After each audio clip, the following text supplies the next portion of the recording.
चलिए करें स्टार्ट। तो पेपर मुझे दे दो यार, पेपर नहीं है बस, है ना। चलिए एनीवे लीव। देखिए, मेरा नाम सुबोध चौरे है और मैं इंग्लिश मीडियम में पढ़ाता हूँ। तो हो सकता है कुछ शब्द इंग्लिश के ज्यादा निकले, फिर भी कोशिश करूंगा हिंदी इंग्लिश दोनों मिक्स करूँ, क्योंकि बाकी सारी फैकल्टी अवेलेबल नहीं है, वो सब एग्जाम देने गई है। ठीक है, तो एक मिनट करें, चालू करें। तो पहला क्वेश्चन जो आपको आया था, दैट इज रानी का अभिलेख और क्वींस एडिक्ट। ऑलराइट, तो ये इलाहाबाद में माइनर पिलर इंस्क्रिप्शन नंबर 2 को कहते हैं। ठीक है, तो लिखते जाइएगा, मैं आपको एक्स्ट्रा क्वेश्चन दूंगा सारे के, एक क्वेश्चन के 4-5 क्वेश्चन दूंगा, उनको और तैयार कर लीजिएगा। तो जब भी हम इंस्क्रिप्शंस की बात करते हैं तो दो इंस्क्रिप्शन बहुत इंपॉर्टेंट है जो 3 नंबर में आते हैं। ठीक है, पहला है रुमन दे इंस्क्रिप्शन। पहला इंस्क्रिप्शन, सॉरी फोन है किनका, सदी सर।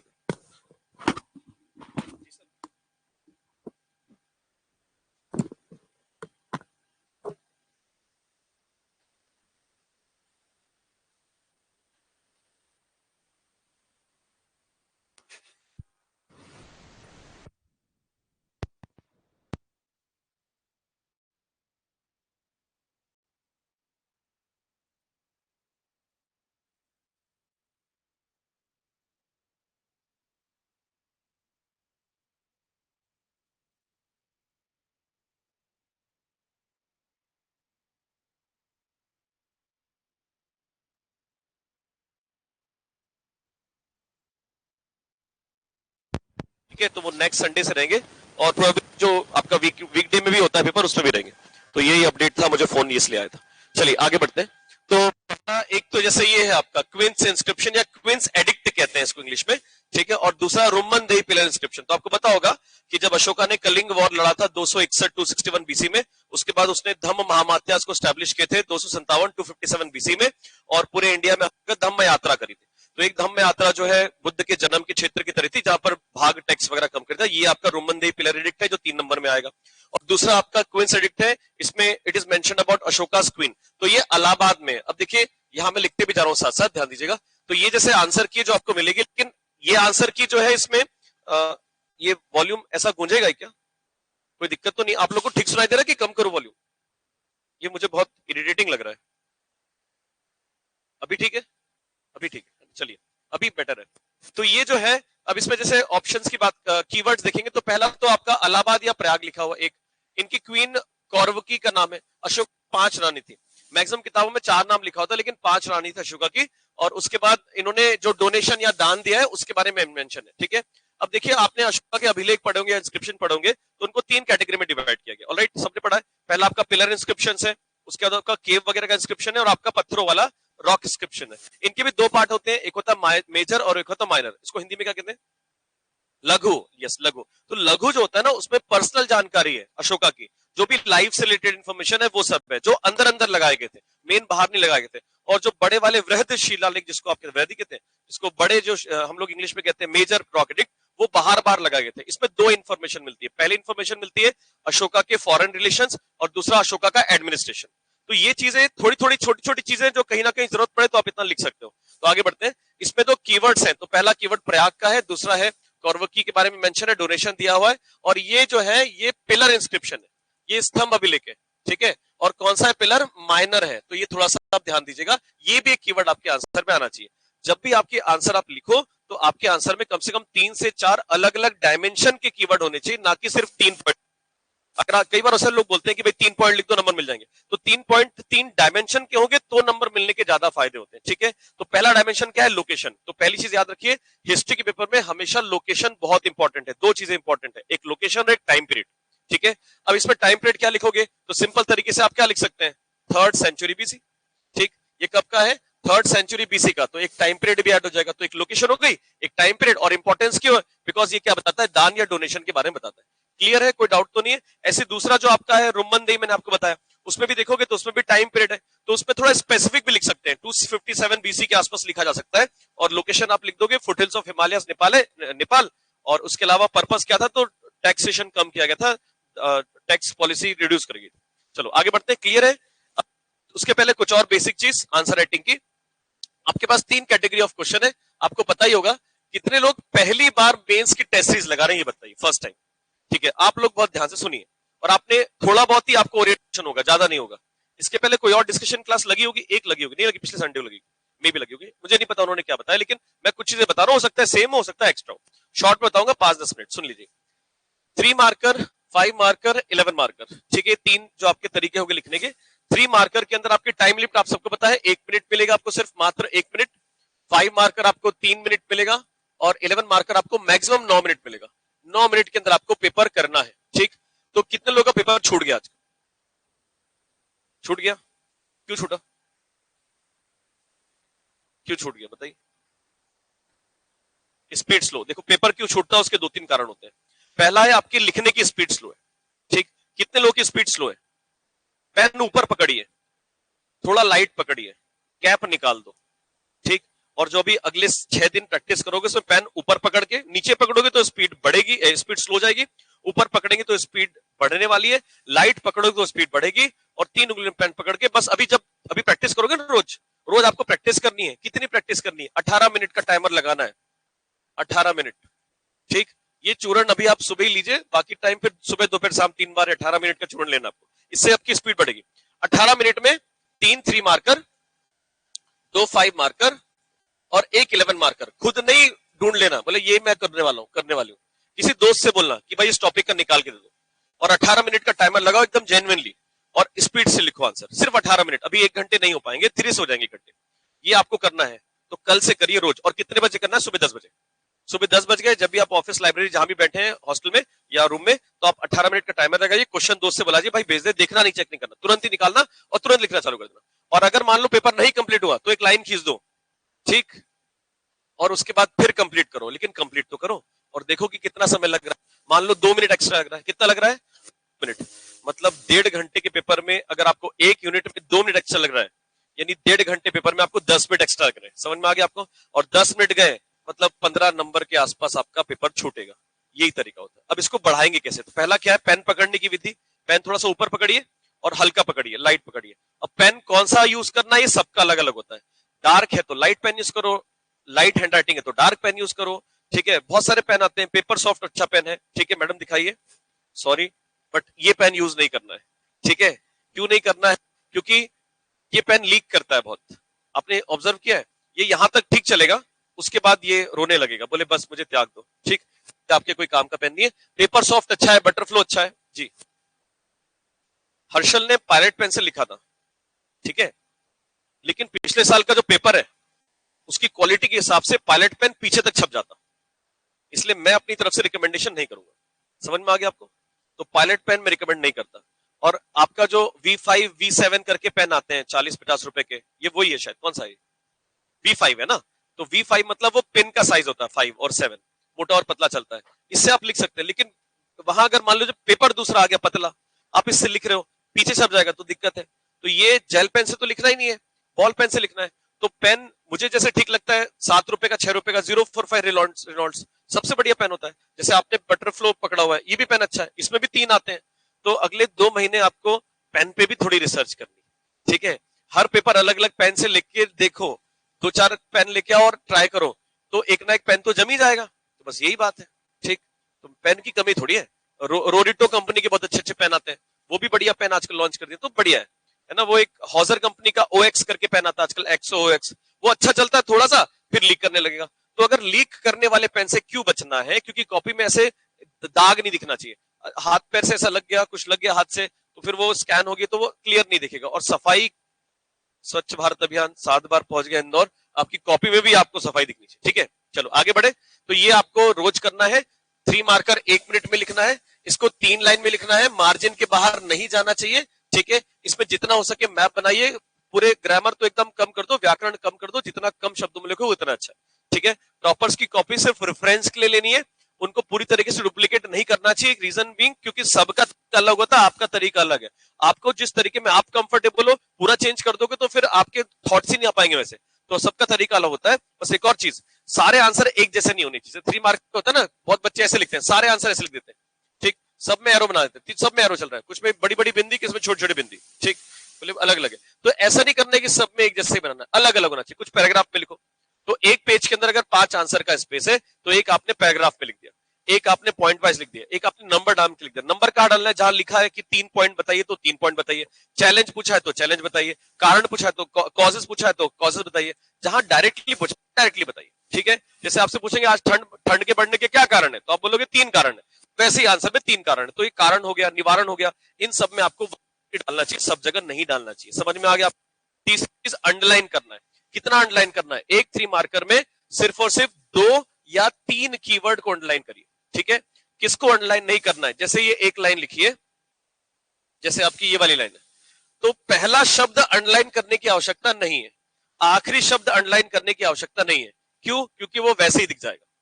ठीक, कोई नंबर लिखा है तो उसको अंडरलाइन करने की आवश्यकता नहीं है, क्योंकि वो वैसे ही दिख जाएगा। मान लो आपने इस क्वेश्चन में, जैसे ये वाला क्वेश्चन है ना, सातवाहना सातवाहन वंश में शासन, ठीक है, तो मान लीजिए ये नहीं तो अंडरलाइन कर दो एक। ठीक है, दूसरा नंबर तो दिख रहे हैं, तो नंबर को क्यों अंडरलाइन करना? तो यहां लिखो टुकड़ी का प्रदान, हो गया खत्म। ठीक, और बोले नहीं सर मन तो कर रहा है कुछ और बता दो, तो ये कोट कर दो, ऐसे करके कोट कर दो, तो ये भी हाईलाइट हो गया। ठीक है, हाईलाइटर लेके हाईलाइट नहीं करना, यूज करना आपको। तो पेन की यूज करना है, या तो ब्लू या तो ब्लैक। ठीक है, और वो आप चूज कर लो जो आपको ठीक लगे। चलिए, ये भी हो गया एक चीज। तीसरी चीज, और कुछ डाउट हो तो 3 मार्कर में पूछ लीजिए, एनी काइंड ऑफ डाउट।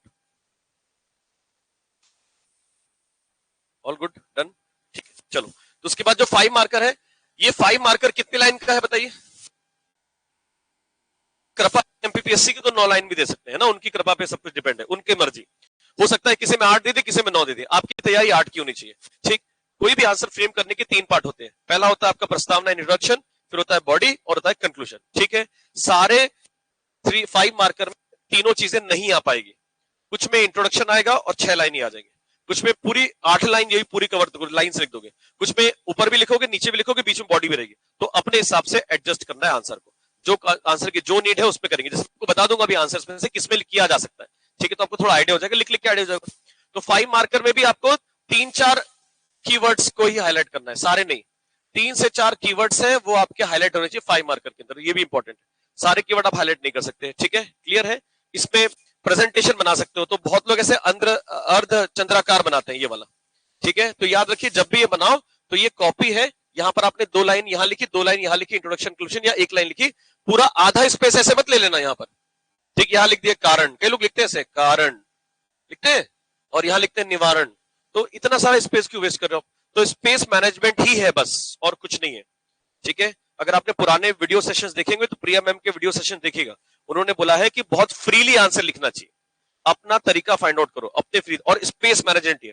अच्छा आंसर दिखेगा, वो पढ़ थोड़ी रहे, वो आपका आंसर देख रहे। देखिए, एक अच्छा आंसर वो होता है जो चेकर को पढ़वा दे कि पढ़ो भाई क्या लिखा है ना। ऐसा नहीं कि मतलब चेकर बोल रहा है इसको पढ़ना पड़ेगा, और पढ़ने में सिर में दर्द हो गया तो फिर तो मतलब नंबर कैसे मिलेंगे? तो ये भी इंपॉर्टेंट।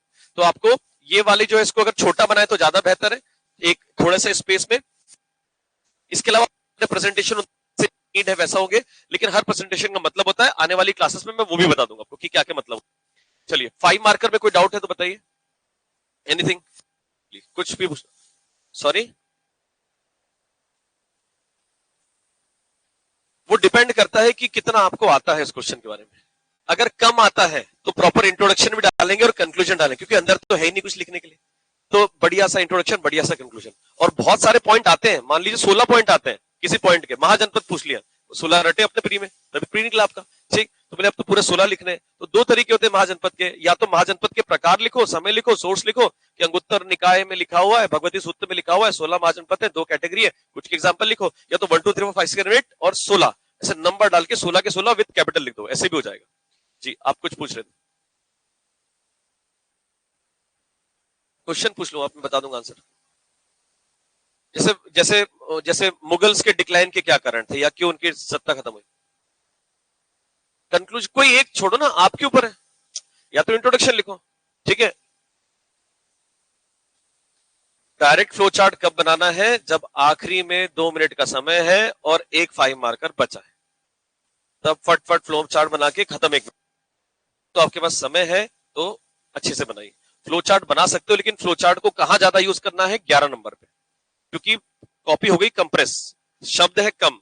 ठीक, और अभी आप जितने भी टॉपर्स की कॉपी देख रहे हो टेलीग्राम पेज में डली हुई है, महात्मा गांधी की और भी है, सब जगह डली है, एवरीवेयर। आजकल तो बहुत डिजिटल एज है, आपने एक चीज देखा होगा कि सब लोग कॉपी भर रहे हैं अभी, जो नया पैटर्न है उसमें थोड़ा लाइनें आपको यूज करनी है।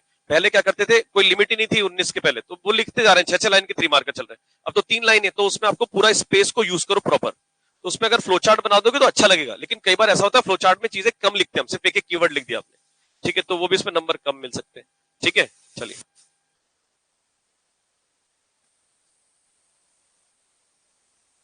बिल्कुल भी नहीं करना है, अलग निष्कर्ष होगा। हिस्ट्री का सबसे अच्छा तरीका प्रस्तावना और निष्कर्ष का, पहले का इवेंट प्रस्तावना, अगला वाला इवेंट निष्कर्ष।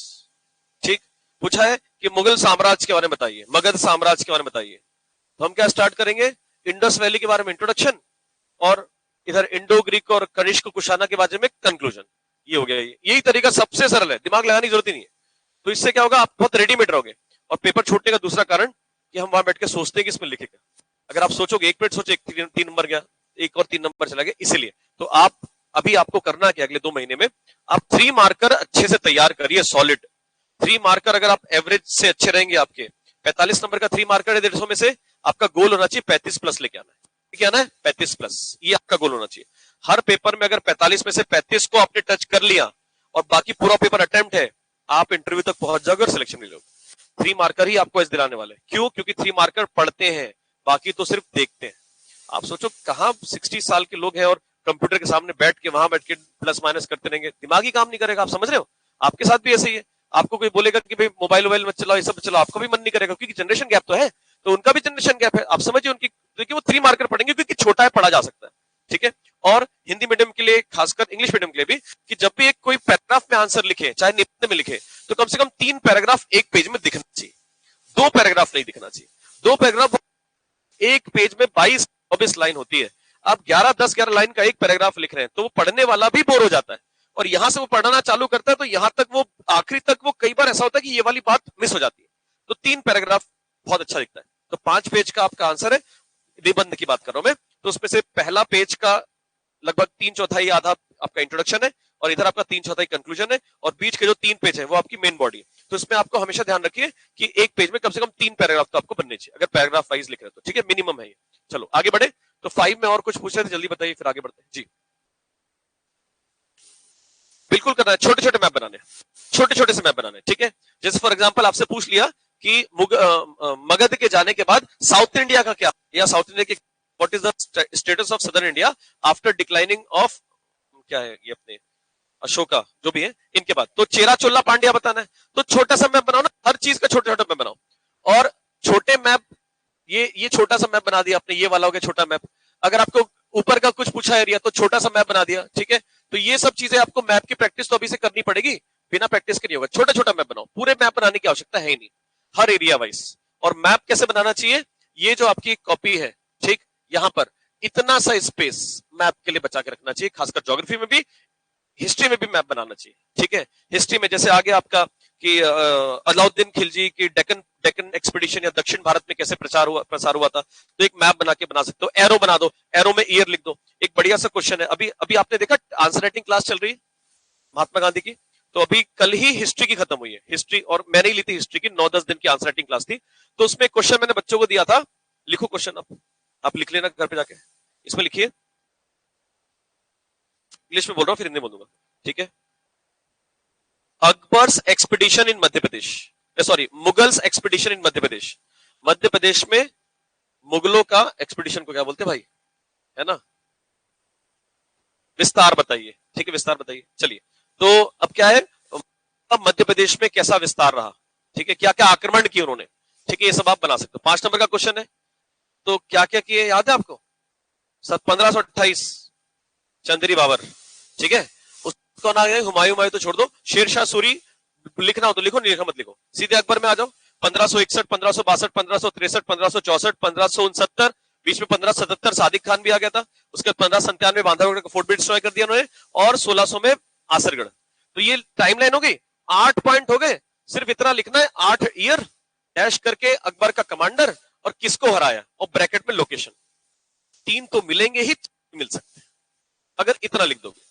नहीं मन कर रहा है, एमपी का मैप बनाया और जहां जहां एक्सपीडिशन है वहां पर जगह का नाम लिखा, एरो बना के ईयर लिख दिया, और किसने आक्रमण किया वो लिख दिया। ये है स्मार्ट वर्क। समझ में आ गया आपको, इंट्रोडक्शन के साथ। कंक्लूजन की जरूरत ही नहीं है उस आंसर के अंदर, इंक्लूड करोगे इतना बड़ा मैप बना तो क्या बनाते रहोगे, तो इसमें लिखते, लेकिन कम से कम एरो में कुछ लिखो। तो प्रेजेंटेशन से बचना नहीं है, डरना भी नहीं है। अगर आर्ट क्राफ्ट की क्लास बचपन में नहीं गए बिल्कुल मत बना प्रेजेंटेशन, ठीक है, खींचना नहीं करना, सीधी लाइन खींचते नहीं आती तो मत खींचा करो, ठीक है। कई बार ऐसा होता है ना कि वो डिफरेंस बिटवीन आता है, डिफरेंस बिटवीन आ गया, आपको सीधी लाइन खींचना, आपके लिए यही सीधी है लाइन बचपन से, तो ऐसा नहीं करना है ना, ऐसे पाप नहीं करना है। तो ऐसा करना है, अगर लाइन नहीं खींचते आ रही है तो छोटे छोटे ब्लॉक बना दो ऐसे करके, ठीक। इसमें पॉइंट ऑफ डिफरेंस कर दो, इसमें क्या होना चाहिए, पॉइंट ऑफ कि भाई क्या क्या कारण हो सकते हैं। जैसे जैसे यहाँ पर इसका ओरिजिन हो गया, यहाँ पर इसका डिक्लाइन हो गया, तो यहाँ पर एक कारण दो कारण। अब देखो ये प्रेजेंटेशन भी हो गया बिटवीन, ये बड़ा मस्त लगता है क्योंकि इससे लाइन बच जाती है, तो ऐसे करके किया जा सकता है, ठीक। 11 मार्क जो है वो 2 पेज का आपको पता है। इंट्रोडक्शन कितना लिखते हो आप 11 मार्क में, कितनी लाइन का लिखते हो, 4 या तो 5 या तो 3, 4 के आसपास होना चाहिए, 3 4 5 के बीच में आप लिखिए। सेम कंक्लूजन भी ऐसे लिखिए, ठीक है।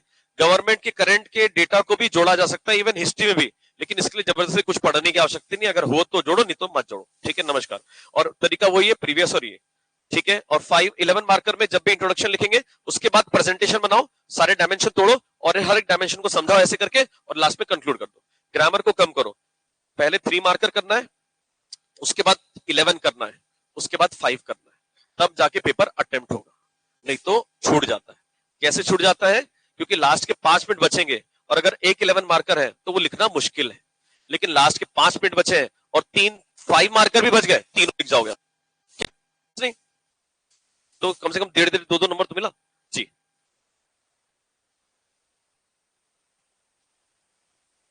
हाँ बढ़िया, कुछ नहीं करना है, ठीक। विश्व धरोहर पूछा गया आपसे, UNESCO world heritage site, 5 marker पूछा है, ठीक। और ये सरल क्वेश्चन है और ये बनना भी चाहिए, ठीक है। तो पहला आपका 1 2 और 3, ये आपके 3 साइट्स हैं, ठीक है। तो यहीं पर ईयर लिख दो सबके, 1986 1986, यहां लिख दिया आपने 1990 और यहां लिख दिया 2003, ठीक। यहां एरो बनाया, खजुराहो डाला, फीचर्स लिख दिए, ठीक। यहां एरो बनाया, सांची डाला और यहां फीचर्स लिख दिए, एक एक कीवर्ड। और यहां एरो बनाया, क्या लिखा, भीमबेटका, और यहां फीचर्स लिख दिए। बस इतना ही कर सकते हो, ठीक है, एक इंट्रोडक्शन के साथ। और अगर कंक्लूजन इंट्रोडक्शन बहुत चीजें लिख सकते हो, जैसे अभी ग्वालियर को सिटी ऑफ म्यूजिक कहा गया है ना, तो वो लिख सकते हो। या फिर 2021 में 2 साइट है हमारा, टाइगर रिजर्व और भेड़ाघाट जो है, इनको टेंटेटिव लिस्ट में रखा था यूनेस्को ने, तो ये लिख सकते हो। तो ऐसे करके जो भी एक चीज जोड़ के लिख सकते हो, तो ये सबसे सरल तरीका है और ये बहुत जल्दी हो जाता है, 3 मिनट के अंदर कर सकते हो, ठीक है। मैडम इंट्रोडक्शन तो कुछ भी जाएगा, ठीक है, बता रहा हूं। चलिए, ऑनलाइन भी बच्चे बैठे हैं तो मैं इनके क्वेश्चन में पहले बोलूंगा, फिर मैं करूंगा तो आपको समझ में आएगा। इनका क्वेश्चन है कि पैराग्राफ में लिखना चाहिए 11 मार्कर में कि पॉइंट वाइज, एक आध क्वेश्चन पैराग्राफ, बाकी सब पॉइंट वाइज, क्योंकि कंप्लीट भी तो करना है पेपर। पैराग्राफ में कहां हो पाता है 9 मिनट में, इतना टाइम लगता है, और पैराग्राफ में होता भी तो एक एक लाइन छोड़नी पड़ती है बीच में, आपने सबने तो लिख के देख लिया, तो 9 मिनट में करना मुश्किल है। तो एक आध पैराग्राफ में लिख दो और बाकी सब जैसे क्वेश्चन की नीड है वैसे। एथिक्स में तो पैराग्राफ में लिखने की नीड है, तो वहां ज्यादा पैराग्राफ में लिखो, सही चीज है, ठीक है। तो मैं डिस्कशन पे आ जाऊं, है ना। चलिए, और कुछ भी पूछना आपको, 3 मार्कर करिएगा। अभी कर रहे हैं, कोई ऐसा पैटर्न फॉलो कर रहा है, 3 11 और 5, इससे ये क्यों करना है पता है आपको, क्योंकि 3 मार्क, अच्छा करना कैसे, घड़ी घड़ी आपके पास वहां शायद नहीं होगी ना, तो घड़ी देखिए आपने, तो 12 आ गया, अच्छी अच्छी किस्मत रही उस दिन, बढ़िया सब कुछ सही रहा, तो पेपर जल्दी मिल जाएगा, तो टाइम पे मिलेगा पेपर। तो पहले 15 मिनट घड़ी का काटा गया तो 3 मार्कर खत्म, दिमाग में फिट होना चाहिए, ठीक है। पहले 15 मिनट पे 3 मार्कर, अगले 45 मिनट में 11 मार्कर, तो वापस घड़ी आ गई, इतने में आपका पूरा हो जाना चाहिए। मान लो ये 5 मिनट और एक्सटेंड हो गया, 11 मार्कर लिखते तो भी चल जाएगा, क्योंकि लास्ट के 25 मिनट में आप सारे 5 मार्कर कर दोगे। लेकिन आप अगर पहले 3 करोगे और फिर उसके बाद आप 5 करोगे तो 11 में आदमी लास्ट तक बहुत एग्जॉस्ट हो जाता है, ठीक है। और 5 मार्कर में आपको पता ही होता है कि यार ये 4 कीवर्ड होनी चाहिए, तो 4-5 कीवर्ड आ जाएंगे तो आप कर सकते हो, इसलिए ये वाला पैटर्न है 3 11 और 5 वाला, ठीक है। डन करें, आगे बढ़े, क्वेश्चन पेपर पे आते हैं। ऑनलाइन क्लास के जो बच्चे बैठे हैं उनसे मैं 5 मिनट डिस्कस करूंगा, ठीक है। आपकी क्वेरी में पढ़ नहीं पा रहा हूं, दूर पे रखो। चलिए, ये दूसरा क्वेश्चन है, गोलमिक, ये भी बन जाएगा। देखिए, ये वाली जो फाइल है ये आपके पास आएगी, है ना, शायद आती है डिजिटली, मुझे नहीं पता कैसे आती है, बट आती है। तो ये फाइल तो आप पढ़ ही सकते हैं। मैं इसमें कुछ एक्स्ट्रा कीवर्ड बता देता हूँ, इसको लिखने का तरीका बता देता हूँ। जैसे ये वाला है क्वींस एडिक्ट, ऐसा कई लोग ऐसे भी लिखते हैं, जैसे इंग्लिश में लिखते हैं वेयर, ठीक है, क्वेश्चन मार्क, वाई, ठीक है, और इंपॉर्टेंस। तो ऐसे 3 कीवर्ड डाल के एक आध आंसर लिख दो उसमें, क्यों, कहां, और इसकी मतलब क्या इंपॉर्टेंस है ना। तो ऐसे करके आप 3 कीवर्ड डाल के भी डैश करके लिख सकते हो। तो ये भी तरीका अच्छा होता है, लेकिन एक में सारे में चल रहा है क्यों क्यों क्यों, वो भी बोलेगा क्यों लिखा तुमने से। तो ऐसे करके नहीं करना है ना। तो याद रखिए एक आध आंसर, वर्सेटिलिटी होनी चाहिए, बहुत विविधता होनी चाहिए कॉपी के अंदर, अलग अलग तरीके आंसर लिखो। चलिए आगे बढ़ते हैं। तो गॉल्मिक तो ठीक है, ये तो आपको पता ही होगा, ये एक प्रधान था, है ना। तो ये पेज नेक्स्ट क्यों नहीं हो रहा है। चलिए आगे बढ़ते हैं। और क्या है आपका, देखिए अब ये छेदी महाजनपद है ना, ये तो बहुत सरल क्वेश्चन है, छेदी महाजनपद। अब इसमें इस आंसर की में एक चीज और होनी चाहिए कि फेमस रूलर प्रशासक होने चाहिए। तो सबको पता है कृष्ण जी ने वध किया था, किसका वध किया था, शिशुनाग का वध किया था, ये पता है, लिख सकते हो अब इसके अंदर। दूसरा, छेदी महाजनपद ने कलचुरी से जोड़ के बताया कहीं पर, कलचुरी ने यहाँ पर रूल किया है, लेकिन कलचुरी ने थोड़े समय के लिए रूल किया, क्योंकि कलचुरी बाद में शिफ्ट हो गए थे। आप तो कलचुरी महेश्वर में थे, महेशमती में थे, वहां से यहाँ पर मंगलेश ने यहाँ पर आक्रमण किया, साउथ से आया था मंगलेश, इसकी वजह से ये छेदी तरफ चले गए, और छेदी में फिर यहाँ से गुर्जरापति हारस, और इसके बाद आपके पुलकेशिन टू का भी प्रेशर था, इससे ये त्रिपुरी चले गए, और त्रिपुरी में फिर इन्होंने अपना वंश एस्टैब्लिश कर दिया। त्रिपुरी सबसे ज्यादा पावरफुल है ना, ये तो चलो छोटे मोटे। तो छेदी में और कीवर्ड क्या आएगा, तो सोर्स आ जाएगा। तो क्या लिखेंगे हम, हमेशा ऐसे आंसर को कैसे लिखना है, इंग्लिश में हम लिखते हैं अकॉर्डिंग टू, क्या लिखेंगे, भगवती सूत्र और अंगुत्तर निकाय, ऐसे करके इंग्लिश में लिखेंगे अंगुत्तर निकाय के अनुसार। तो ये सोर्स तीसरा कीवर्ड, देखो 3 कीवर्ड बताए मैंने, पहला प्लेस, दूसरा ईयर, और तीसरा सोर्स। हिस्ट्री को पढ़ते ही ऐसे, सोर्स है तो ही तो हिस्ट्री है, नहीं तो हिस्ट्री क्या है, सोर्स होना चाहिए। तो सोर्स लिखना पड़ेगा। तो यहां पर आप क्या लिखोगे, इसका सोर्स या स्रोत क्या है, ठीक है। इसके बाद दूसरा, इसकी कैपिटल नहीं लिखी है कहीं पर, दिख रहा आपको कैपिटल, तो कैपिटल शक्तिमती शुक्तिमती लिखी है क्या कहीं, ये लिखा है, नदी लिखा है, तो ठीक है, तो नदी कैपिटल उसी के आसपास, तो ये हो जाएगा आंसर, सिंपल है। अब इसमें अगर आपका मन मैप बनाना है तो छोटा सा बुंदेलखंड का मैप कोने में बनाया, और यहां पर ऐसे बनाया, और यहां पर लिख दिया इनकी कैपिटल का नाम, और यही रूलर का नाम लिख दिया, और 1-2 लाइन स्टेट बना दी, ऐसे भी चल सकता है आंसर। दिखने के पैसे मिल रहे हैं भाई, दिखने से सिलेक्शन हो रहा है, बोलिए बेटा। सॉरी,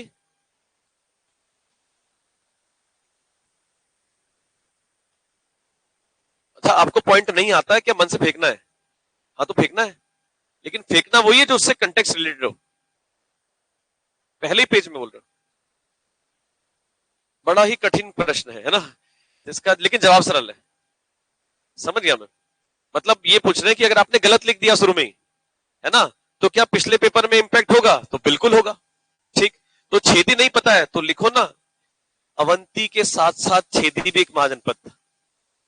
अगर नहीं आता है तो गलत तो नहीं लिख रहे हो, लेकिन छेदी पूछा है और कहीं और चले गए ना, सिंधिया डायनेस्टी चले गए, तो गड़बड़ है।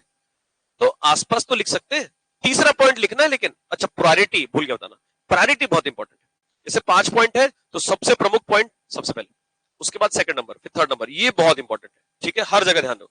जैसे मैं बताऊंगा आपको क्वेश्चंस पे, चलो क्लियर है ये। फिर यहां लिखा है जहांगीर कालीन 3 चित्रकारों के नाम लिखिए। अब ये तो ठीक है, सीधे सीधे नाम लिखने, रटना है, प्री का डेटा है, तो कोई बात ही नहीं है। चलिए आगे बढ़ते हैं। अगला ये क्वेश्चन है नियामत खुदाई, ठीक है। तो यहां लिखा है बलबन ने राजत्व के नियामत खुदाई ईश्वर द्वारा प्रदत्त कहा तथा स्वयं को ईश्वर की छाया। इस ये लाइन एक्स्ट्रा था, ये वाली जो लाइन है इसकी लाइन थोड़ी है एक्सट्रैक्ट, ठीक है। अब हम इसको कहते हैं किंगशिप थ्योरी ऑफ बलबन। क्या कहते हैं, किंगशिप थ्योरी। इसको हिंदी में कुछ कहते हैं राजत्व का सिद्धांत, है ना, ये कहते हैं। तो बलबन के राजत्व के सिद्धांत के अनुसार, ठीक, किंगशिप थ्योरी में 3 चीजें आती हैं। बलबन ने अपनी खुद की प्रतिष्ठा के लिए काम किया, ठीक, इसको इंग्लिश में हम कहते हैं प्रेस्टीज।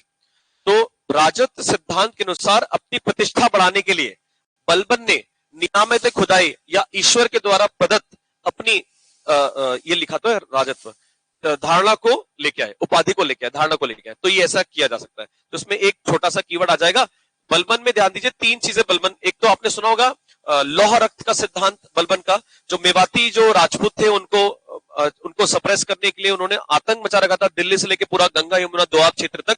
तो मेवाती राजपूत को सप्रेस करने के लिए उन्होंने बहुत ही स्ट्रिक्ट मेजर यूज किए, मतलब बच्चों को, महिलाओं को, किसी को भी, सबको नहीं छोड़ा, सबको मार दिया। और ये सिद्धांत इन्होंने अपने गवर्नर, प्रांतीय लेवल पे जो लोग थे उनको भी आया, जैसे मलिक बकबक था यहाँ पर, इनको भी मार दिया, सबको अलग अलग मार दिया। तो इससे क्या हुआ, टेरर का एकदम एम्पायर छा गया कि भाई बलबन से कोई नहीं जीत सकता, ऐसा मतलब सबसे खराब तरीके, स्किन निकाल देना, ठीक है, उंगलियां काट देना, हाथ काट देना, सारी चीज बलबन ने करी, लॉ एंड रक्त। तो बलबन जो है अपने आप को स्टैब्लिश करना चाहता था, क्योंकि पिछले कुछ सालों में 25-30 सालों में यहाँ पर जितने भी आपके जो स्लेव्स थे, इल्तुतमिश हो गए, सब स्लेव ही तो है, और इनको उसको वो हटाना था, वो कि वो उसके ऊपर जो लगा था छाप कि मुझे ये सब चीजें नहीं चाहिए, इसीलिए इन्होंने बलबन ने ये सब चीजें करी। तो ये एक्स्ट्रा पॉइंट है, इसको मैंने बता दिया, एक दो कीवर्ड और लिख लीजिएगा। चलिए आगे बढ़ते हैं। सुल्तान और बादशाह में अंतर, ठीक है, तो ये थोड़ा सा लाइक ये question out of the box हो गया शायद, may be, I am not sure, हो गया हो तो ठीक है, कोई बात नहीं। फिर भी एक शब्द है इसको क्या कहते हैं, चलो पहले ये देख लेते हैं। इसमें सिंपल है, सुल्तान वो होता है जो खलीफा ने जिसको उपाधि दी रूल करने के लिए, वो सुल्तान है।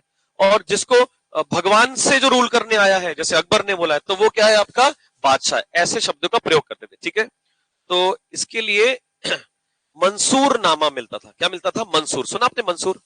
मंसूर जो है, मंसूर वर्ड यूज करते हैं, इंग्लिश में भी लेटर ऑफ मंसूरी कहते हैं, हिंदी में मंसूर कहते हैं, ठीक है। मंसूर क्या होता था कि जो खलीफा है, किसी राजा को अगर बोल देंगे कि इनका रूल जो है वो लीगल है, तो वो क्या हो जाएगा? मंसूर हो जाएगा। तो यहाँ ये शब्द आ जाएगा, जैसे यहाँ लिखा ना, जो सल्तनत पर धर्म गुरुओं की अनुमति से शासन करते थे, जिनको क्या मिलता था, इसमें लेटर ऑफ मंसूर कहते हैं। अब हिंदी में देख लीजिए, मंसूर शब्द तो यही होता है, ठीक है। मंसूर इनको मिलता था, और उसकी वजह से इनका रूल जो था वो वैधता मिल जाती थी। तो ये शब्द इनमें था, और इनको किसी की जरूरत नहीं पड़ती थी, ये सीधे भगवान से या अल्लाह से अपनी वैधता देते थे या लेजिटिमेसी देते थे। तो ये डिफरेंस है, लेटर ऑफ मंसूर आ सकता है। ऐसे एक वर्ड है मजहरनामा। सुना आपने मजहरनामा? कब आया था मजहरनामा? ईयर पूछ रहा हूं मैं, 1579, करेक्ट। कब आया था? 1579। इंग्लिश में क्या बोलते हैं इसको? इंग्लिश में बोलते हैं इनफेलिबिलिटी डिक्री। इंग्लिश मीडियम के तो लिख लीजिए, क्योंकि इंग्लिश में वर्ड कम मिलता है। इनफेलिबिलिटी डिक्री कहते हैं, और हिंदी में क्या कहते हैं इसको? मजहरनामा, ठीक है। क्योंकि 1578 में कोई बात सुन नहीं रहा था दीन इलाही में, इसलिए इसने बोला कि जो मेरी बात है वही सबसे सर्वोपरि। चलो आगे बढ़ते हैं, थोड़ा फास्ट करते हैं, 1 घंटे का ही टाइम है। नेक्स्ट है आपका, जैसे यहां पर लिखा है वायकोम सत्याग्रह। तो सत्याग्रह की तो आप एक पेज में 3 चीजें आनी चाहिए सत्याग्रह के, ठीक है।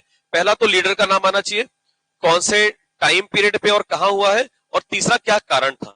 ज्यादातर सत्याग्रह के समान कारण होते हैं, अगर कारण नहीं पता है तो सबके समान होते हैं। कोई भी अगर विद्रोह आएगा, जो जनजातीय विद्रोह है, उनका एक ही कारण मेजर था। क्या था? कि जो फॉरेस्ट है, जो जंगल की जमीन है, उसको एक सेल एक्सचेंज कमोडिटी बना दिया, उसको खरीदना बेचना व्यापार की चीजें बना दी। जनजातीय क्षेत्रों में क्या होता है कि कम्युनिटी ओनरशिप की बात होती है, सबका एक साथ होता है, सब समान तरीके से उसको ओन करते हैं। तो ये चीज जो है ब्रिटिशर्स हटा दी, उन्होंने अपनी फॉरेस्ट पॉलिसी लेके आए। तो एक कारण ये होता है जब कुछ नहीं आए, ये वाला लिखना है, लेकिन सबके ऐसे इंडिविजुअल कारण होते हैं, ठीक है। तो ये इट इज रिलेटेड टू कि भाई मंदिरों में इनको एंट्री को लेके इशू था। चलो आगे बढ़ते हैं। यंग बंगाल मूवमेंट, ठीक है, हेनरी विलियम डेरोजियो, ये भी इसको डेरेजियो कहते हैं। क्या कहते हैं इसको? डेरेजियो मूवमेंट भी कहते हैं। तो ये फेमस पर्सन, बहुत अच्छे थे, ये थे, टीचर थे, और इनके इन्फ्लुएंस में बच्चे बहुत सारे थे। तो ये डेरेजियो मूवमेंट यंग लोगों का चला है, इसलिए इसका नाम यंग बंगाल मूवमेंट भी कहा जाता है। तो ये सिंपल है, इसमें भी कोई दिक्कत नहीं है, सब ठीक है। चलिए आगे बढ़ते हैं। और क्या क्वेश्चन है इसमें? कांग्रेस क्षय रोग से मरने वाली किसका कथन है? अब ये कथन आपको पता होना चाहिए, तो ठीक है। तो ये कथन आपको मिल जाएगा लुसेंट में या किसी बुक में मिल जाएगा, और क्रम से अरविंदो घोष का है। औरबिंदो घोष, औरबिंदो होना चाहिए, यहाँ बी आएगा, औरबिंदो घोष। फिर भारत भवन, ठीक, भारत भवन आपको पता है, चार्ल्स कोरिया कीवर्ड आएगा। क्या आएगा कीवर्ड? चार्ल्स कोरिया, यहां लिखा है चार्ल्स कोरिया, ठीक है। चार्ल्स कोरिया इंडिया के ही है, हैदराबाद के। बोलो बेटा,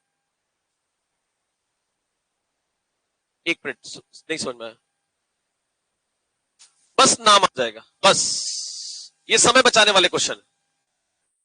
क्यों क्यों किसने बोला? आयोग ने बोला 10 शब्दों में अपना आंसर दीजिए। हमने आयोग की बात को 2 बार सुन लिया, हमने 10 को 20 कर दिया, ठीक। ओरिजिन ऑफ ताप्ती आया था कि ताप्ती कहां से निकलती 3 साल पहले, उसका उत्तर था ताप्ती कुंड, मुल्ताई, जिला, बैतूल। जिसने इतना लिखा 3 में से 3 नंबर मिल गए। 10 में से 9 लोगों को 3 में से 3 नंबर मिलते हैं, ऐसे में एक को नहीं मिलता। मत खराब, क्योंकि मूड खराब चेकर का, चाय ठंडी हो गई, अच्छे ने तो कॉपी तुम्हारी है ना, और कुछ कृपा तुम्हारे ऊपर कम थी, तो ये हो सकता है ऐसा, लेकिन मैं चाहता हूं ऐसा ना हो। 1 वर्ड आंसर लिखते हैं, आप करो, लेकिन इससे क्या होगा?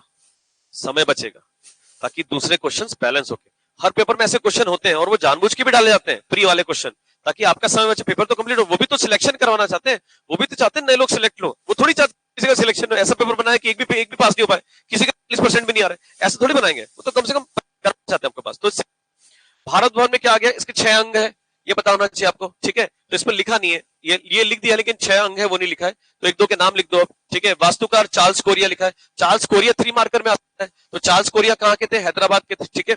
आजादी के बाद ये मध्य प्रदेश के फेमस वास्तुकार है, उसके बाद इन्होंने बहुत डिजाइन करी है, तो उसमें से बिल्डिंग्स के नाम वगैरह 2-3 तैयार कर लीजिएगा, तो ये भी 3 मार्कर में तैयार कर लीजिएगा, ठीक है। सिंपल है, आगे बढ़ रहे हैं।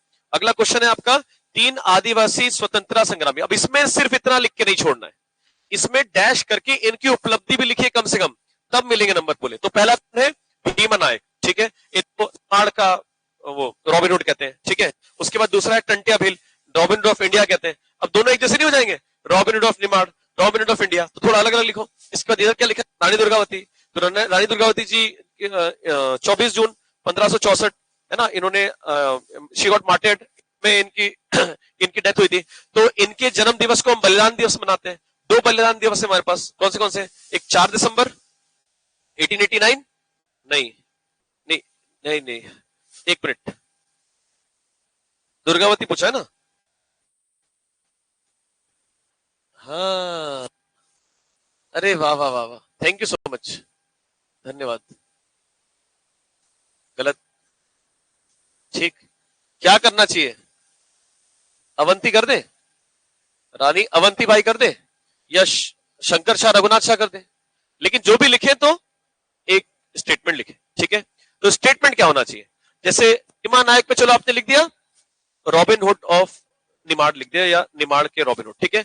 टंटिया भील में क्या लिखेंगे, तो कोई भी एक पॉइंट की 4 दिसंबर 1889 को इनको फांसी जबलपुर में हुई, या जो आपको कीवर्ड याद हो, ठीक है। जनजाति गौरव दिवस नहीं मनाते, एक मिनट, बलिदान दिवस, 2 बलिदान दिवस है, गौरव दिवस तो 15 नवंबर है, ठीक है। 15 वो ऊपर बिरसा मुंडा, ठीक है, वो है जनजातीय गौरव दिवस, और 4 दिसंबर और 24 जून ये है बलिदान दिवस, ठीक है। तो ये अगर रानी दुर्गावती होती तो बलिदान दिवस होता, ठीक है। तो ये कीवर्ड इसमें देख लीजिएगा। अब टांटिया भील आपने पढ़ा ही होगा थोड़ा बहुत, 3 मार्कर ये भी है तीनों आपके। 1842 में जन्म हुआ, 15 साल की एज में 1857 की क्रांति अटेंड करी, उसके बाद जैसे क्रांति के समय इनको जेल में भर दिया गया, इनको बहुत गुस्सा, इन्होंने अगले 30 साल ब्रिटिशर्स को इतना दौड़ाया कि पूछो मत, और इसके बाद इनके ऊपर इनाम भी बहुत रखा गया। तो पहले 100, 200, 500 से भी ज्यादा रुपए इनके ऊपर इनाम था, लेकिन तब भी नहीं पकड़ा है। गोरिल्ला स्ट्रेटेजी इनकी थी लड़ाई करने की, युद्ध कला, और आसपास के पूरे एरिया में, ठीक है। तो यहाँ पर खंडवा नहीं आना चाहिए, यहाँ पर आप निमाड़ लिखेंगे तो ज्यादा अच्छा रहेगा, समझ में आ रहा है, क्योंकि पूरा क्षेत्र है, पूरे क्षेत्र में तूफान मचा रहेगा। और अवंतीबाई लिखेंगे तो कुछ भी लिख सकते हैं, जैसे वेलिंगटन से लड़ाई हुई थी इनकी, ये लिख सकते हैं, रामगढ़ की शासिका है ये लिख सकते हैं 1857 में। तो ऐसे करके ब्रैकेट्स का भी बहुत यूज करना चाहिए। ईयर, हाँ एक और चीज भूल गया, ईयर हमेशा ब्रैकेट में लिखना है। क्या लिखना है, ईयर हमेशा ब्रैकेट में लिखना है। उससे फायदा क्या होगा, कम शब्दों में ज्यादा चीजें लिख पाओगे आप, तो ब्रैकेट में लिखना। अब कुछ नहीं आता तो ब्रैकेट में मत लिखना, फिर पूरा लिख दो कि ये युद्ध इस समय हुआ था, है ना, पूरे ग्रामर के साथ।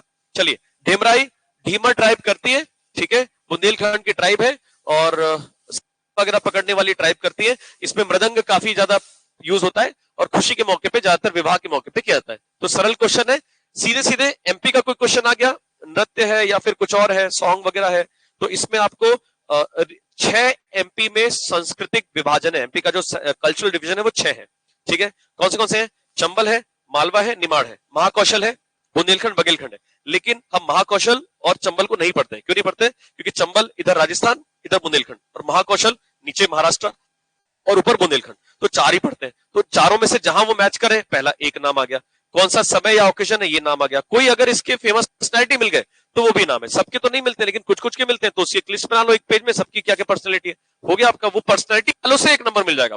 बाकी यार ढीमर ट्राइब आपने लिख दिया, ढीमर कास्ट, तो चल जाएगा, कोई दिक्कत नहीं। अगला जय विलास पैलेस, ठीक है, तो जयाजीराव सिंधिया ने जय विलास कल परसों दिया था आंसर टीम क्वेश्चन, ठीक है। जय विलास पैलेस, ध्यान सुनिए, जय विलास पैलेस जो है ये आपको पता है कहां पर है, ये ग्वालियर में है, ठीक है। करंट इसकी कॉस्ट 10,000 करोड़ के आसपास का है, जयाजीराव सिंधिया ने बनवाया था इसको, ठीक है। और इसके अलावा यहाँ पर रिसेंटली ग्वालियर में आपको पता होगा कालीन को जीआई टैग मिला है ग्वालियर कालीन को। तो जय विलास पैलेस इंडिया का सबसे बड़ा कालीन रखा है जी, वास्तुकार माइकल फिलोज, और कुछ किताबों में लिखा है माइकल फिरोज, वो फिरोज नहीं है, वो फिलोज है, फिलोज, ठीक, फिरोज नहीं है, ठीक है। ब्रिटिश नाम है, ठीक है। तो माइकल फिलोज इसके वास्तुकार है, ये ध्यान दीजिएगा। तो ये लिखा तो है फिलोज, ये तो लिखा तो है, मैं क्यों बोल रहा हूँ, ठीक। तो पहला आपका ये हो गया माइकल फिलोज। एक जयाजीराव सिंधिया ने बनाया हुआ है, ग्वालियर में है। विशेषता जो है बहुत सारी, अब पर इटालियन स्टाइल है, बहुत सारी है ना, अलग अलग झूमर अलग अलग है, बोहेमियन झूमर है, और ये कारपेट, और दुनिया की सबसे छोटी बंदूक भी यही है जो सिर में छुपा लेते थे। मेरे तो बाल है नहीं, आप लोग छुपा लेना, इतनी सी बंदूक है वो, तो दिल सिर में छुपा लेते थे। ये सब बहुत सारी चीजें यहाँ पर, ठीक है। और सबसे सरल जो है चांदी की ट्रेन है ना, ये भी है। अभी क्या है ये, अभी आधा रहने के लिए सिंधियास के, आधा क्या आपका म्यूजियम है, तो ये हो गया। फिर शाहगढ़ रियासत, तो भाई आपने सुना होगा महाराजा छत्रसाल, ठीक है, ध्यान दीजिए। महाराजा छत्रसाल के दो बेटे थे, ठीक है। उसमें से तीसरे बेटे जिनको अडॉप्ट किया था उनका नाम था बाजीरावन, ठीक है। 1729 में 1720 मई में मोहम्मद बंगस मोहम्मद खान से लड़ाई हुई। बाजीराव ने मोहम्मद बंगस खान को हरा दिया, और इन्होंने पब्लिकली बोल दिया, किसने, छत्रसाल जी ने, कि भाई मेरा तीसरा बेटा कौन बन जाएगा, बाजीराव। उसके बाद विभाजन हो गया, विभाजन के साथ एक रियासत बनी शाहगढ़ रियासत, जिसके एस्टेब्लिशमें के पीछे हृदय शाह का नाम जाना जाता है। हृदय शाह कौन, इनके बेटे थे, किसके बेटे थे, महाराजा छत्रसाल के। ये सब चीजें पता है ना आपको, कि जो है बुंदेल वंश में एक ओरछा जो आपका प्रिंसली स्टेट है, ओरछा में बहुत सारी कहानी चल रही है, ठीक है। ओरछा में रुद्र प्रताप है, फिर भारती चंद्र है, फिर मधुकर शाह है, फिर राम शाह है, फिर वीर सिंह है। वीर सिंह के बाद आते हैं आपके जुझार सिंह जूझते रहे, ठीक है। प्रेम नारायण गोंड को मार दिया, भाई हरदोल को मार दिया। उनके बाद आते हैं पहाड़ सिंह के समय चंपत राय ने विद्रोह किया। चंपत राय के बेटे कौन थे, छत्रसाल। 12 साल की उम्र में पिताजी की डेथ हो गई, शिवाजी से मिले 67 में जाके, और फिर औरंगजेब के 20 कमांडर को धो दिया, 72 सरदारों के साथ मिलकर पन्ना को स्टार्ट कर दिया, अपने बेटे को रियासतें दे दी। 1731 में जब डेथ हुई थी, उसमें से एक रियासत आगे जाके क्या बन गई, शाहगढ़। लिखेंगे कैसे, ठीक, लिखेंगे ऐसे, शाहगढ़ इट इज अ, ये लिखा है, it is a part of Bundelkhand, Bundela राज्य के अंतर्गत रियासत, वर्धमान सागर, बिल्कुल ठीक। स्थापना हृदय शाह के द्वारा छत्रसाल में लिख सकते हो। अब इसमें टाइम पीरियड क्या लिखोगे कि 18वीं शताब्दी में हुआ है, 18th सेंचुरी में हुआ है, तो सेंचुरी लिख सकते हैं ना कम से कम, तो टाइम पीरियड समझ में आएगा आपको। 1731-32 होगा इसका। राजधानी गढ़ाकोटा, तो सिंपल है, कुछ नहीं है इसमें ना, मैप बनाना तो छोटा सा मैप बना सकते हो, तो आवश्यकता नहीं। आगे बढ़ते हैं, प्रबोध चंद्रोदय जी, सॉरी उसके बाद, मतलब बैटल ऑफ जयपुर के बाद,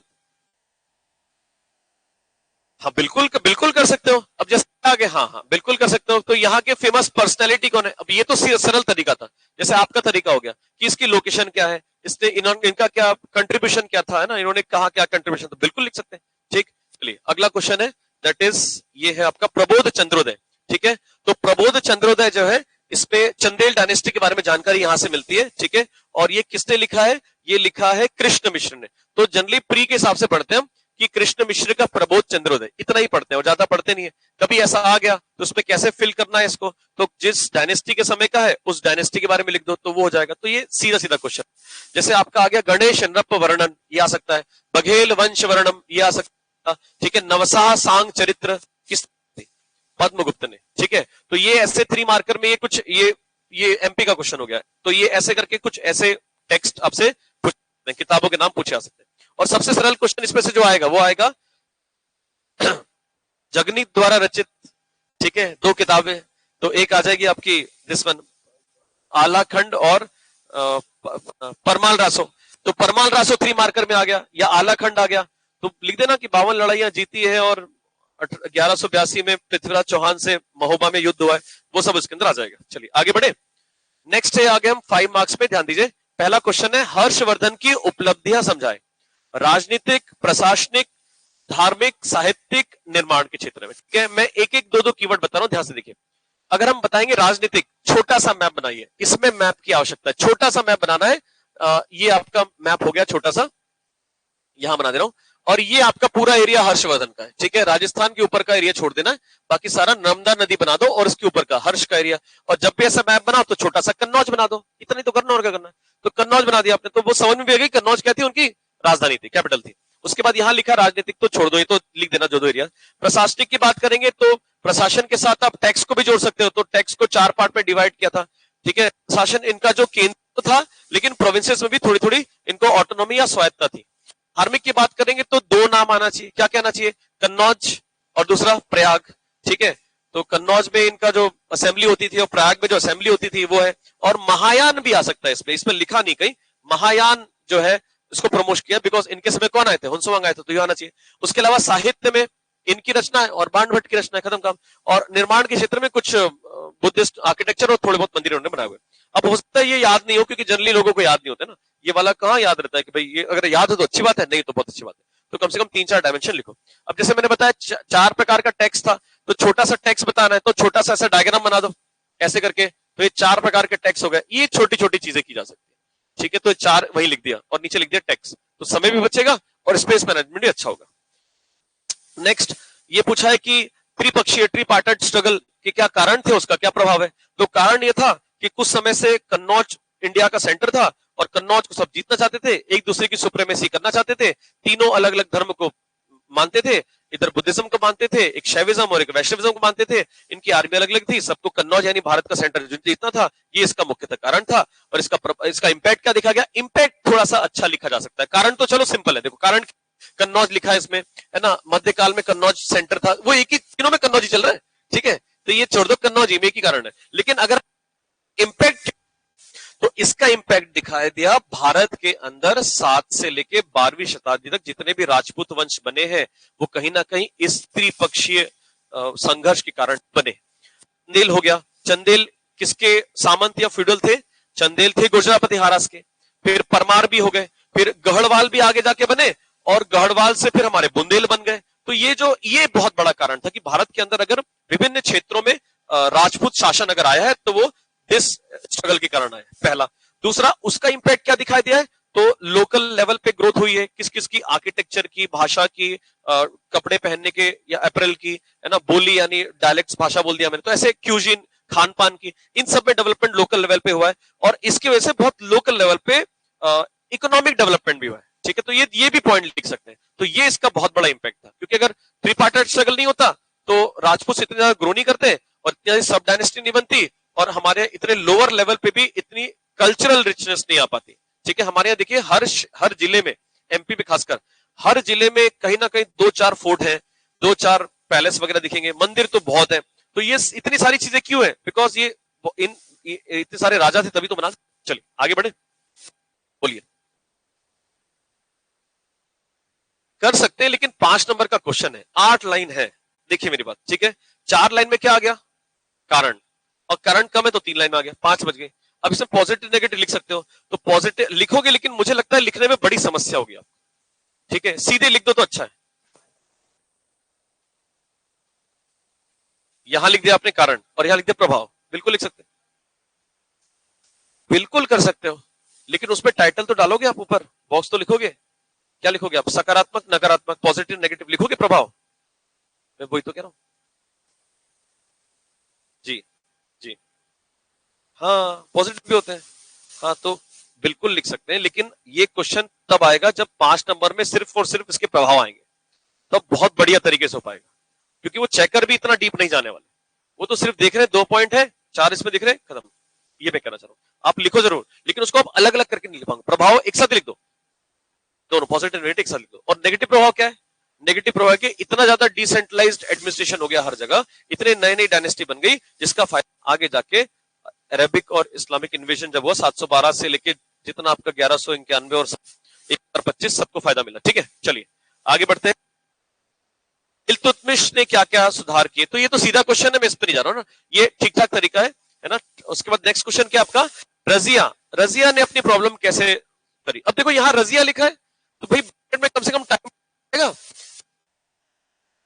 1240, ये टाइम पीरियड आएगा हर जगह, ठीक है। और एडीबीसी लिखो भाई, नहीं तो पता चला एक आध चेकर का दिमाग खराब हुआ, आखिरी में वो तुम्हारे एडी की जगह खुद ही बीसी लिख रहा है, बोले ये तो गलत है, इसको नंबर नहीं मिलेंगे। तो इतनी छोटी छोटी चीजें है ना, इसका तो ध्यान रखना आपको, तो यहाँ एडीबीसी लिखना जरूरी है। सेम अगर ऊपर भी देखो इल्तुतमिश आ जाएगा, तो ये भी इल्तुतमिश है ना, हाँ इल्तुतमिश, तो ये भी इनके भी टाइम पीरियड कहीं लिख रहे हो तो लिखो। तो ये सब छोटी छोटी चीजें जो नंबर दिलाते हैं। तो इनके साथ समस्या क्या थी और इनका समाधान क्या था, ये थी बस कि भाई सोसाइटी बहुत ज्यादा रूढ़िवादी या ऑर्थोडॉक्स है जी।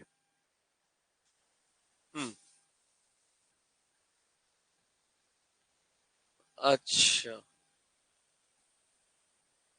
बिल्कुल नहीं, इंट्रोडक्शन हो गया आपका सिर्फ 2 लाइन का, ठीक। ये गलत बनाया हुआ है, सही कह रहा हूँ, ठीक है।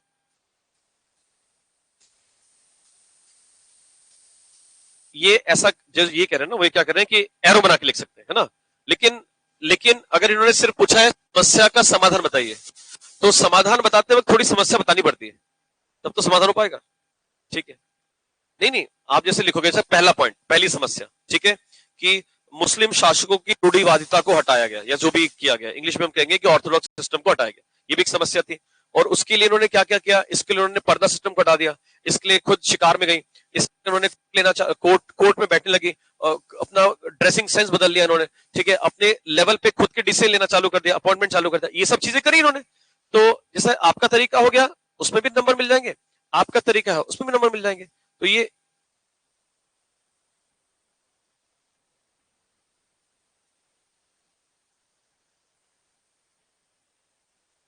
बिल्कुल, यहाँ एक्स्ट्रा लिख दिया इन्होंने, बिल्कुल नहीं, जो पूछा वो लिखो। नहीं, इससे अगर आपके पास ये वाला पॉइंट नहीं है ना, तो डालना चाहिए। ये मैंने लिख दिया ना, ये गलत लिखा, इसको इंट्रोडक्शन में होना चाहिए था, ठीक है। और अगर अगर इसको लिखेंगे तो आपका तरीका सबसे अच्छा है कि समस्या है, उसका क्या समाधान, ठीक है।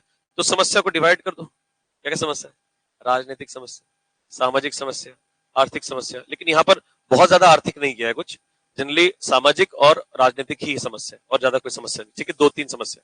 तो ये ठीक है, सिंपल क्वेश्चन है इसमें भी। से ये तो टाइम पीरियड वाला बता दिया मैंने, एक बार क्वेश्चन ध्यान से पढ़ूंगा। यहाँ लिखा है भारतीय पुनर्जागरण में आर्य समाज के योगदान को बताइए, highlight the contribution of Arya Samaj in Indian renaissance. तो ये भी सीधा क्वेश्चन है, इसमें कोई दिक्कत तो नहीं है, ठीक है। अब यहाँ आर्य, हाँ लिखा, चलो ईयर लिखा हुआ है, तो यहाँ पर भी वो ध्यान रखिएगा, छोटे छोटा छोटी चीजें, दयानंद सरस्वती जी है, ये लिखा हुआ है, इंपॉर्टेंट कीवर्ड हो गया, ये आना चाहिए। अगला क्वेश्चन क्या आपका, ब्रिटिश उपनिवेश के प्रति भारतीयों की प्रतिक्रिया के कारण वर्णन कीजिए, describe the reasons for reaction of Indians to the British colonisation, ठीक है। क्या रीजन पूछे, क्या पूछे, कारण, क्या कारण पूछे कि हमने ब्रिटिश कॉलोनाइजेशन में रिएक्ट क्यों किया। यहां पूछा है कि क्यों हमने यहां पर रिएक्ट किया, कारण पूछे। तो कारण क्या था, क्योंकि पहला तो इन्होंने डी इंडस्ट्रियलाइजेशन कर दिया इंडिया का, यानी हमारे जो कुटीर उद्योग थे, छोटे छोटे उद्योग थे, उसको हटा दिया, जबरदस्ती हमसे कैश क्रॉप वगैरह उगाने लगे, ठीक है, ये भी हो गया। तो एक मिनट, हाँ, अब ये वाला अगर आप देखोगे यहां पर, तो ये जो है सिर्फ इतना लिखने से काम नहीं होगा कि आपने संधि के नाम लिख दिए, इस संधि का प्रभाव क्या था, उस इसलिए तो रिएक्ट करेंगे, इसकी वजह से हुआ क्या। जैसे फॉर एग्जांपल यहाँ पर रॉबर्ट क्लाइव हो गया, ये वेलेस्ली की सब्सिडी लाइंस हो गई, ठीक है। तो इन सब से क्या हुआ, इन सब से जो जो इंडिया का जो मेजर रीजन था वो ब्रिटिशर्स के अंडर आ गया, तो पॉलिटिकली रिप्रेजेंटेशन ब्रिटिशर्स का बढ़ गया और इंडियंस का कम हो गया, इसकी वजह से इंपैक्ट हुआ। तो इसको लिखेंगे संधि, जैसे उदाहरण ये, इसकी वजह से हमारा राजनीतिक जो प्रतिनिधि है वो ब्रिटिशर्स का ज्यादा बढ़ गया और रेजिस्टेंस हुआ। दूसरा है आपका आर्थिक, अब ये लिखा तो है, ये वर्ड है शोषण हुआ, ये दूसरा वर्ड है कि शोषण हो रहा है, तो किससे हो रहा है, तो इन सब चीजों से हो रहा है। सामाजिक में क्या हुआ, हमारा जो जनसाधारण की जो मान्यता थी, जो हमारी 2007 की जो बिलीफ थी, उसको उन्होंने, उसके अगेंस्ट उन्होंने कुछ चीजें लेके आ गए, तो बिलीफ को तोड़ा, तो बिलीफ को तोड़ने के लिए कुछ एक्ट लेके आए, सब चीज के लिए कुछ उन्होंने स्टेप लिए, तो स्टेप के साथ साथ हुआ क्या, वो इंपैक्ट भी है, तभी तो रिवोल्ट करेंगे, ठीक है। जैसे लिखा है, ये ठीक है पॉइंट, धार्मिक ईसाइयों में धर्मांतरण, फिर ये भी ठीक है, नस्ली भेदभाव बढ़ाया गया, सब ठीक है, इजी है, कुछ नहीं।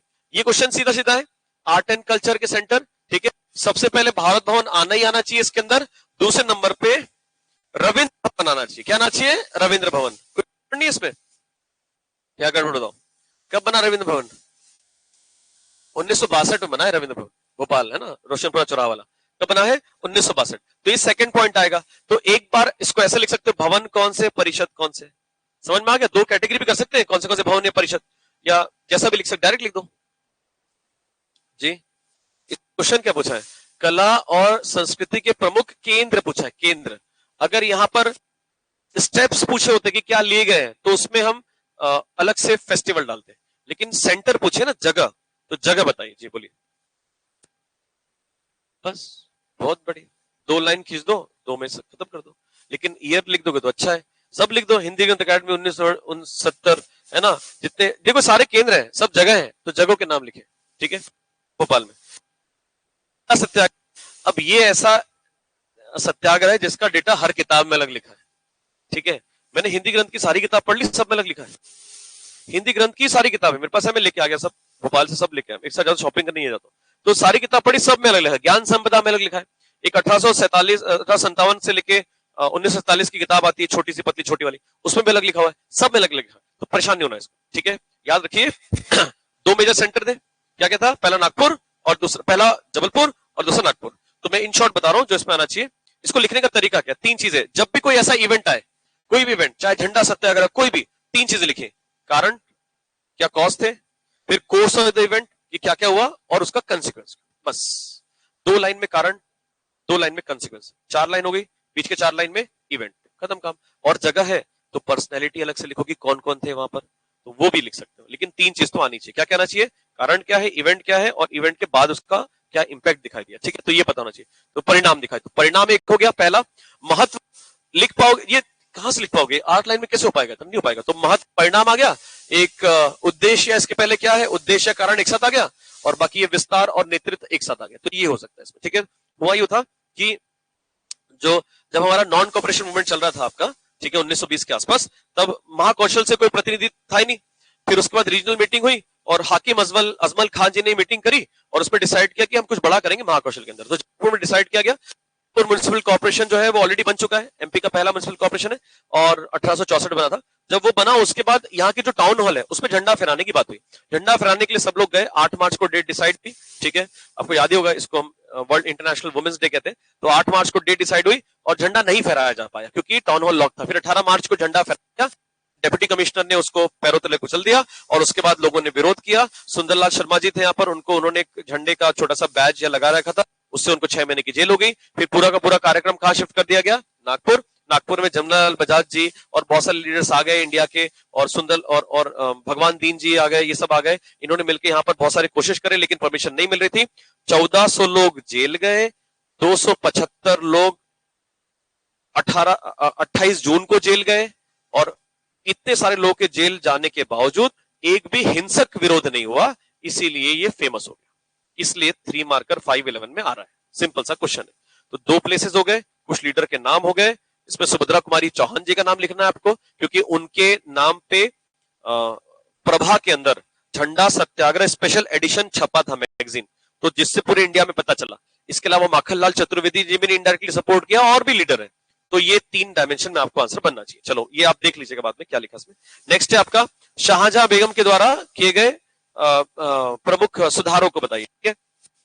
तो क्या पूछा, शाहजहां बेगम से, तो पहला आपका कुदसिया बेगम है, फिर सिकंदर जहां बेगम है, फिर शाहजहां बेगम है। तो शाहजहां बेगम जो है, इसमें पहला तो शाहजहानाबाद शहर बसाया इन्होंने, ठीक है। फिर लाल कोठी बनाया इन्होंने, लाल कोठी जो आज के टाइम पे राजभवन है, ये इन्होंने बनाया हुआ है, ठीक है। इसके अलावा इन्होंने ये तो बता दिया मैंने, शाहजहां से पहली बार सेंसस करवाया था इन्होंने पहली बार भोपाल का मैप बनवाया था। इस पर लिखा है कि नहीं मुझे पता नहीं, ये लिखा है भोपाल का मैप बनाया था। इटारसी रेलवे लाइन चला दी इन्होंने, ठीक है, लिख दो इसमें, इटारसी से लेके भोपाल की रेलवे लाइन इनके समय बनी हुई है, ठीक है। और बाकी जो है देखो, ये जो है मकबरा बनाना, ये मेजर रिफॉर्म्स नहीं भी लिखो तो चल जाएगा, लेकिन कुछ ऐसा लिखो जो सामाजिक प्रभाव डाले, जो आपके आंसर में दिखे, मुझे इससे समझ में हुआ। तो ये आपका एक ठीक ठाक पॉइंट है। बाकी ये इंट्रोडक्शन थोड़ा बड़ा है, इसको थोड़ा छोटा करिए, 2 लाइन का करिए, ठीक है। बाकी तो ठीक है, मानचित्र हो, ठीक है, कंक्लूड कर दो ना। हाँ बिल्कुल कर सकते हो, आपकी मर्जी। देखो आप फ्री रहो, कुछ उनसे जुड़ा हुआ लिख सकते हो, कोई दिक्कत थोड़ी है। चलो, गोल घर को लेकर समस्या है कि एक्चुअली किसने बनाया था, मतलब मुझे भी क्लैरिटी नहीं है क्योंकि मैं पढ़ाता हूं हालांकि जी।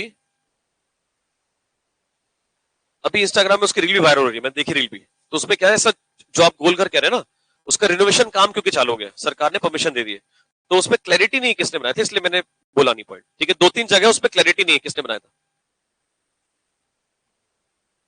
तो ठीक है कोई बात नहीं।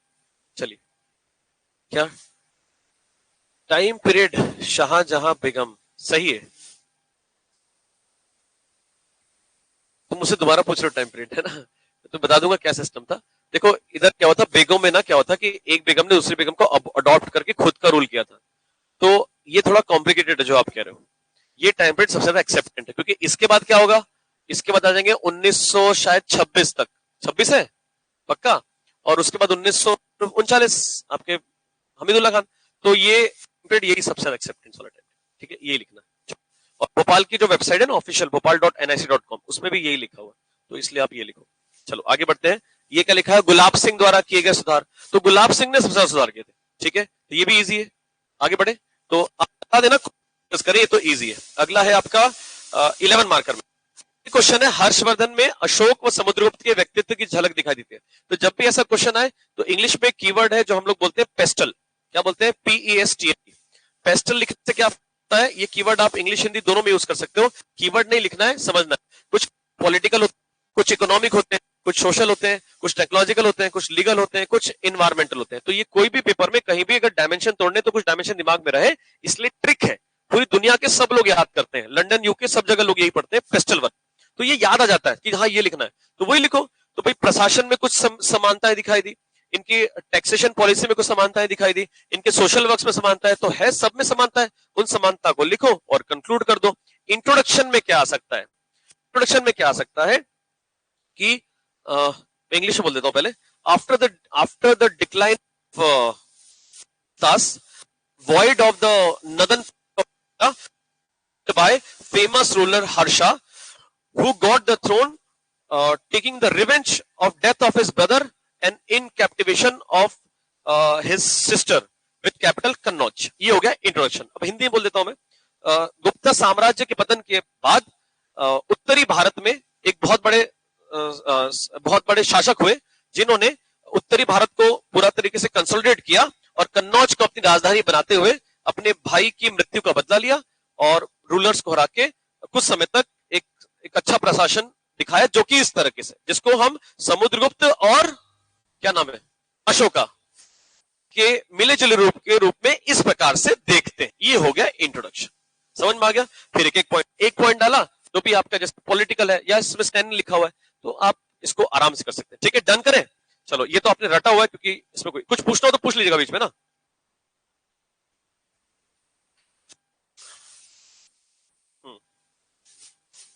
ठीक है, और दोनों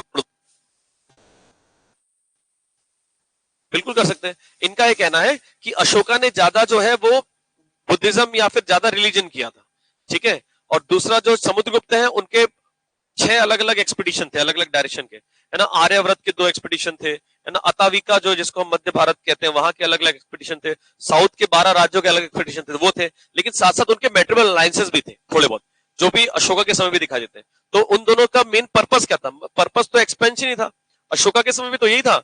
अशोका ने 261 के पहले युद्ध की नीति अपनाई और उसके बाद बुद्ध की नीति अपनाई। तो युद्ध से बुद्ध अशोका में हो गया। इंग्लिश में हम क्या लिखते हैं, इंग्लिश में लिखते हैं physical conquest became cultural conquest, और हिंदी में लिखते हैं युद्ध से बुद्ध तक।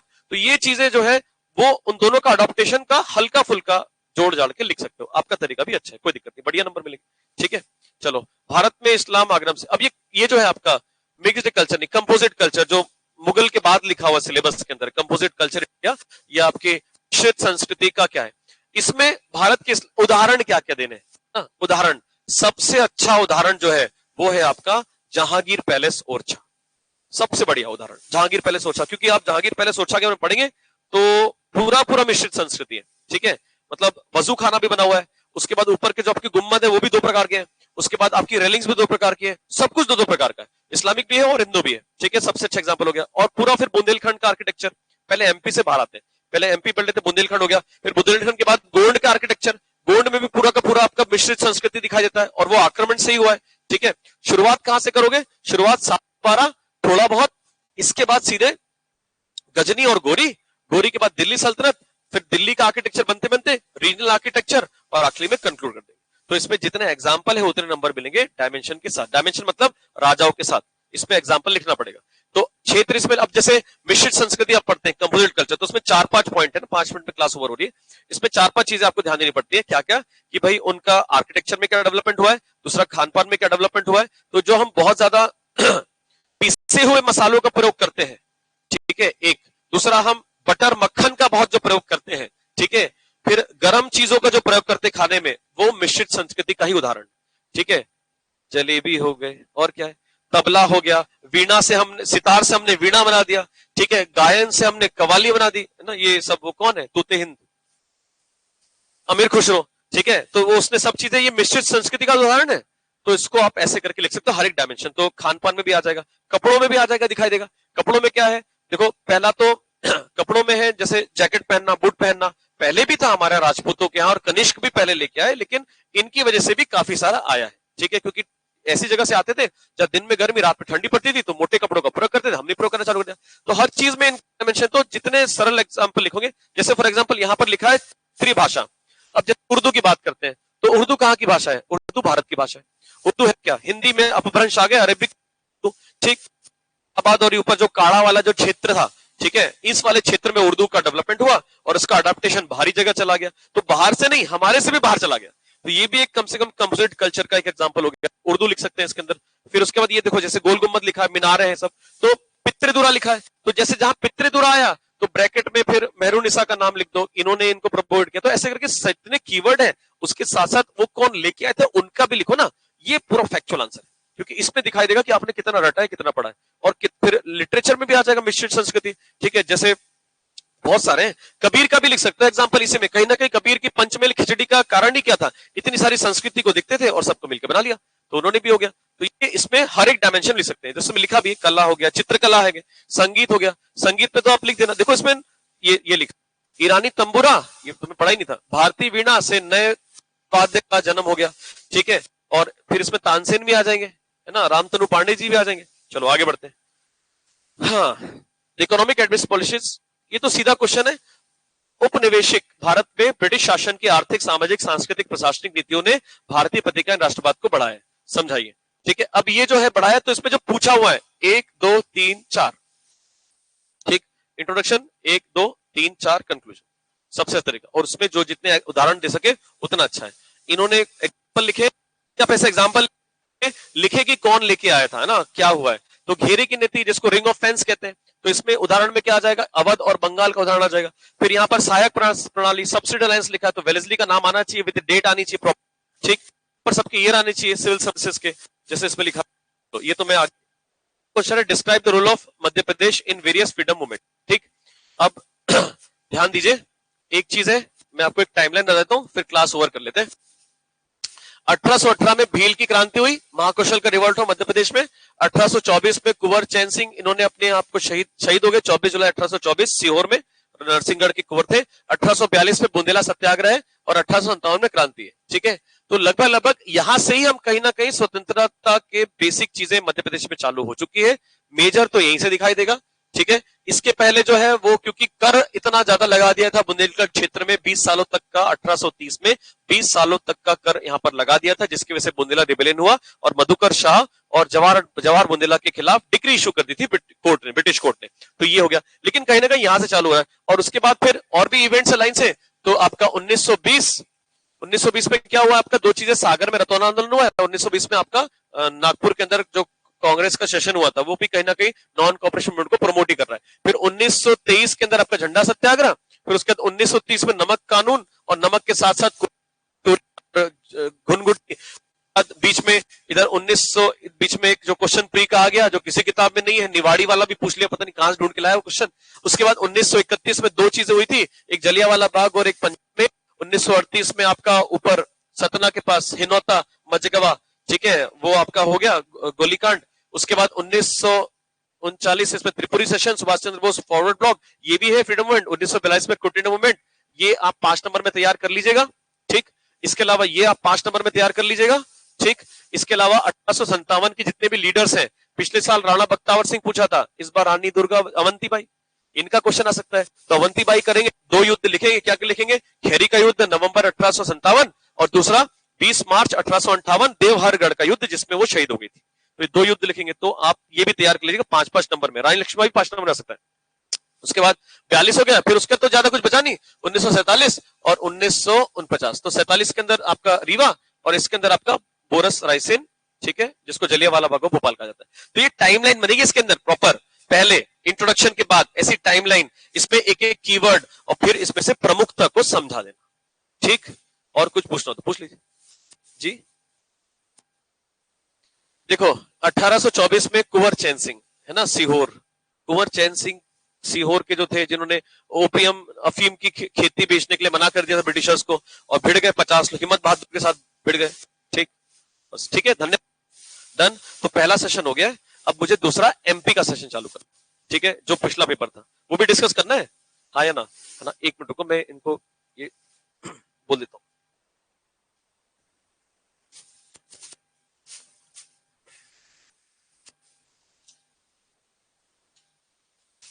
अरे बाप रे, चलो ठीक है।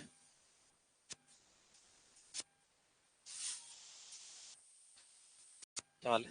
बढ़िया। चलो, वहां तो कोई है नहीं, यही वीडियो। जी, पेन है आपके पास? पेन, बस पेन दे दो।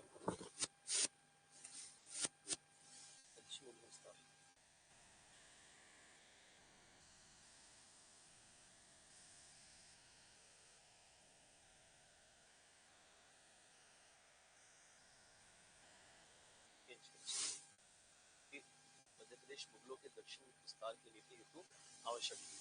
भाई किसी को बुला लीजिएगा भैया, किसी को, आप लोग जा रहे हैं ना, प्लीज किसी को बुला दीजिए। मध्य प्रदेश मुगलों के दक्षिण विस्तार की नीति हेतु आवश्यक रूप से विजित क्षेत्र था। दक्षिण विस्तार, ठीक है, दक्षिण विस्तार। और वो होता ना कि गोल्ड की प्रॉस्पेरिटी होनी चाहिए समय, और मालवा सल्तनत अच्छा ग्रो करा, इसमें कुछ पैसों वाला भी, हालांकि ये लिख दिया तो आ जाए। ठीक, कंफ्यूजन देखिए। अकबर के उपरांत शाहजहां औरंगजेब, ये चेंज करना है दूसरी वाली। अकबर के उपरांत शाहजहां औरंगजेब ने भी मध्य प्रदेश के क्षेत्रों को विजिट कर, ठीक है, चल रहा है। अच्छा, ऐसा लिख के था ना पूरा, यही तरीका